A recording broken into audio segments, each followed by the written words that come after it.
Hey everyone, it's Nightlight9, and in this video we're going through the new Trial of Bahamut. Very hard.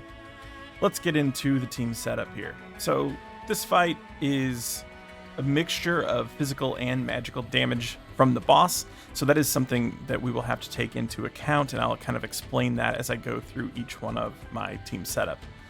Aerith here, she is just for heals mostly, but also we're using Sun Umbrella, and that'll be to mostly just extend the duration of Tifa's limit break, because we're going to be mostly making sure that we can heal with Aerith, and also, using D-Brave here for physical attack decrease.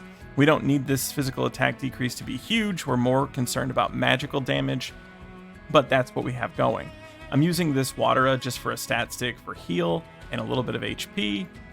Notice here I have 1900 heal stat and about 7000 HP. And I think 7000 HP is what you really should be aiming for. I think you could do it with a little bit less, but then again, it depends on how much physical defense and magical defense you have. Down here, this is just a stat stick in general. There's nothing fancy about that. Sub-equipment, these two items up top here are for healing, and this one down here is just for HP, and that'll be Aerith. We're using Chocobo Suit for HP as well. We're using her Healing Wind for her limit break, and that's just to keep everybody alive. Now coming over to Tifa, we're going to use Tiger Fangs for the magic attack debuff. It goes up to high, which will be important because later on in the fight, throughout the fight, he does several single target magic moves, which hit pretty hard. And then later, he's going to do an AoE move that hits really hard, and we're going to want to debuff him and buff ourselves as much as possible. Other than that, I've set her up to do physical damage. This boss doesn't have any innate resistances, and you can debuff both physical and magical defense. So bring whatever you have, but for me, because I'm using Tifa as a debuffer, it made most sense to just give her also kind of general non-elemental damage. That's kind of the best thing I can get going for her. We are using Somersault for that debuff to get in as much damage as possible. All three of these materials are stat sticks. The only sigil that you really need for this fight is Diamond Sigil. I don't really have those on any of my main units, so instead we get plenty of time as long as you kind of get going when it's time to break that sigil, so we're not too worried about that. For sub-equipment, this is all just for stats. I'm using Enemy Launcher for physical ability potency to boost that up a little bit, and the rest is just stats. Left Go Kipseli is important for physical defense. You don't want to sleep on physical defense. And Holy Flame Gloves because it gives me the most physical attack boost of anything else I had left. So I would say the things that we're really focused on with her is she does have level 5 boost physical ability potency for 60% bonus damage. She still doesn't hit all that hard, but that's what it is. She has plenty of HP, and 126 is a respectable amount of physical defense. Moving over to Cloud, he's our last person. We have him set up kind of the same exact way as Tifa, using those FF9 weapons for physical damage. You could do whatever you want, but for me, this is the highest percentage ability that I have as far as damage dealing, so that's why I'm going with Zidane's sword. And Bandage Sword, this is another MVP in this fight. Sanctuary is really important because when the boss does his big AoE move, he's going to do two things before he does it. One, he's going to give himself a high potency magic attack increase, and he's going to give your whole team a more than high potency magic defense decrease. So we're going to use this at least 2, hopefully 3 times before he does it in order to completely negate that debuff that he's put on us, as well as give us a little bit of extra defense ourselves, along with Tifa's Tiger Fangs to debuff his magic attack so that we can survive. As far as materials, these are all stat sticks. They're just all whatever my highest physical attack materia percentages are. I'm using Judgment Bolt here, but I'm not convinced that his Cross Slash wouldn't be just as useful in this fight. But I did put Mirasame on him as a secondary weapon originally. I took it off later on, so I think probably you could go with whatever you want on that. For sub-weapons, I'm going with Torn Wing. I think this is kind of mandatory for physical defense. He has, if you notice, the exact same physical defense as Tifa does, and over 7,000 HP threshold. This weapon here is just for stats and HP. And down here, same thing. It's just the best attack stats that I could get. This boost crit potency, also not the worst as far as when it happens. And this is a pretty long fight, so we can plan on that probably, triggering a couple of times. One thing I will tell you before we get into the run is his very first attack that he does, his first main attack, is a single target physical attack. And Aerith typically will not survive this attack. So if you're running a setup just like this, if he targets Aerith first, it's probably just a hard restart. And I've only had that happen a couple of times, but he does kill her even with the attack debuff. Because although she has the 7,000 HP threshold, her physical defense is 20 lower than anybody else's. So that is the team setup, and now we will get into the actual fight. Alright, now we are into the fight, and I'm going to jump around a lot, just a warning, but I will try to explain everything I'm doing so that you understand what's going on. First thing I do is hop over on Aerith, hit him with a Night Bloom, just to help our DPS out, because we're going to want every bit of damage that we can get along the way. But after that first Night Bloom, I'm holding ATB, and what I'm going to do is I'm going to cast D-Brave right about the time that my ATB is almost full.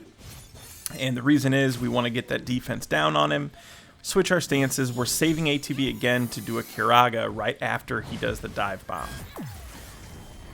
So he hits Tifa with that, we immediately Kiraga, switch our stances back, and now we're going to jump over to Tifa and we're going to upper shot 2 times as quickly as we can.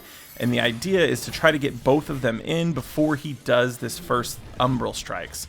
Umbral Strikes is a magic attack to a single enemy, but it hits pretty hard. So this is why you want to debuff his magic attack as much as possible as soon as he gets out of that first phase. The next thing to note is I'm trying to stack my timings of casting Kiraga with his Umbral Strikes. And the reason for this is that way we can switch our stances most efficiently and ultimately save that gauge. So if you're ready to cast your next Kiraga, for example, after you're done debuffing with Tifa, just wait until you see the Umbral Strikes message, then go ahead, switch stance, and hit your Kiraga. That'll put you right in the right rhythm to constantly be basically getting the most out of your stance switch, where you're blocking the strikes and getting your max cure off at the same time.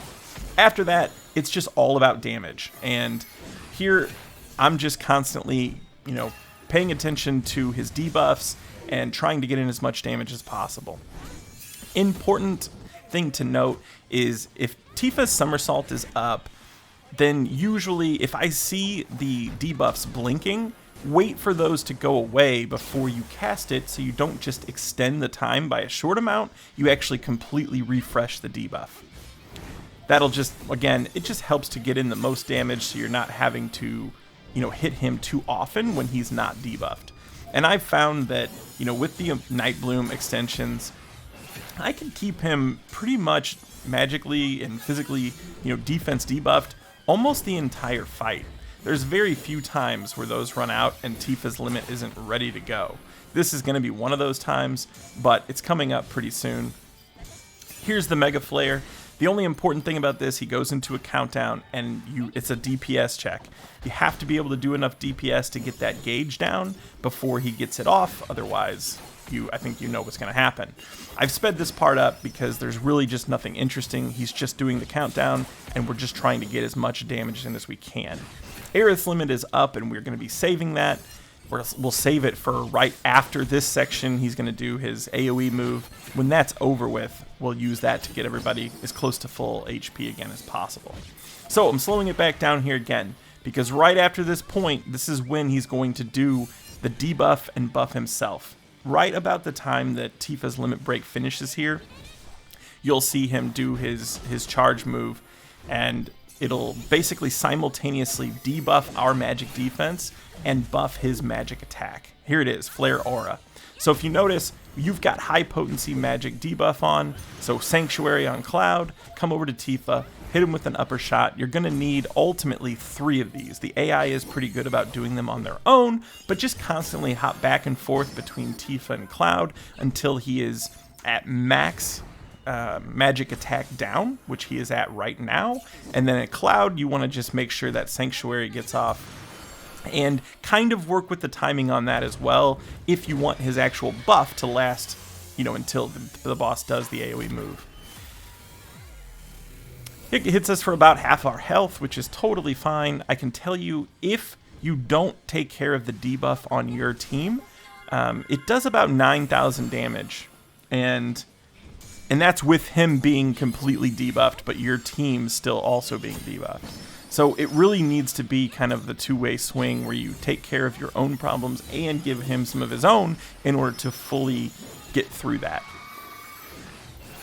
After this comes the sigil break phase, and I've just hit the limits here, so that's going to be a factor.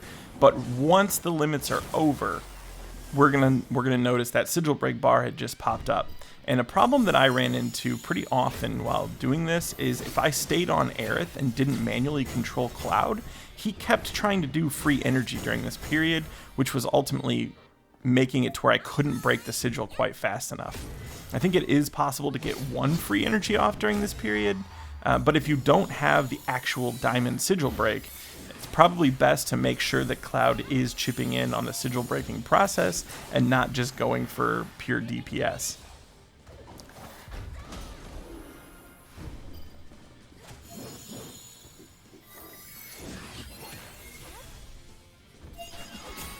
And at this point, again, we're just keeping him debuffed and using Aerith to extend that duration. He will do another dive bomb at this point shortly after the sigil break. Here he's targeting Tifa, so I want to make sure that she's cured. I don't even bother switching stances, though, because I'm really trying to get in as much damage as I can, and I don't want to have to get into one of those weird things where maybe I don't get to switch my stance in time at the end. I can also tell you that if he targets Aerith here, Aerith will die. Everybody has a mid-potency defense debuff on them, and I don't have a way to take care of that. So, if Aerith's targeted, she will die, and that is okay. The first time I cleared this, Aerith died right there, and I was still able to clear it just fine, because here, this is all a DPS race. And he doesn't really do almost any more damaging moves at this point. And so I would say after I, got that healing wind off, or even if I didn't, you're probably fine. And realistically speaking, with Tifa here with 4,000 HP, there's no actual need to heal her anymore. Again, I've sped this part up because he does this pretty long countdown from 5. And this is just pure DPS race. There is no need to do any more healing. There's no need to do any sort of attack debuffing. You just want to keep him defensively debuffed so that you're maximizing your damage. And I'm constantly jumping between Tifa and Cloud to hit that free energy, to hit the, the Amaranth Claws move as many times as I can. Yeah, No Mercy is what it's called. I couldn't think of that. But anyway, yeah, you just want to jam those as much as possible. And I don't want the AI to wait because I want to get as many attacks in as I can. Here, with Aerith even, I'm just chipping in on damage. This is the final countdown. Now, he doesn't kill you right away after this countdown ends. He starts up one more flare move. And here you go again. He does the flare aura, Mega Flare's coming, and instead of trying to go through that process all over again, we're so close that we're just doing as much DPS as we can because I think I can get him down before this gauge is fully up for his move to come off. And we're able to do that. And it was exactly the same way it happened for me even when Aerith died. Again, she was just there chipping in, 1,1800 damage a shot. If this video helped you, subscribe for future content. I appreciate everybody's support. And I'd like to hear in the comments, if you were able to do it or if you had any troubles with Bahamut Very Hard. Other than that, thanks for watching.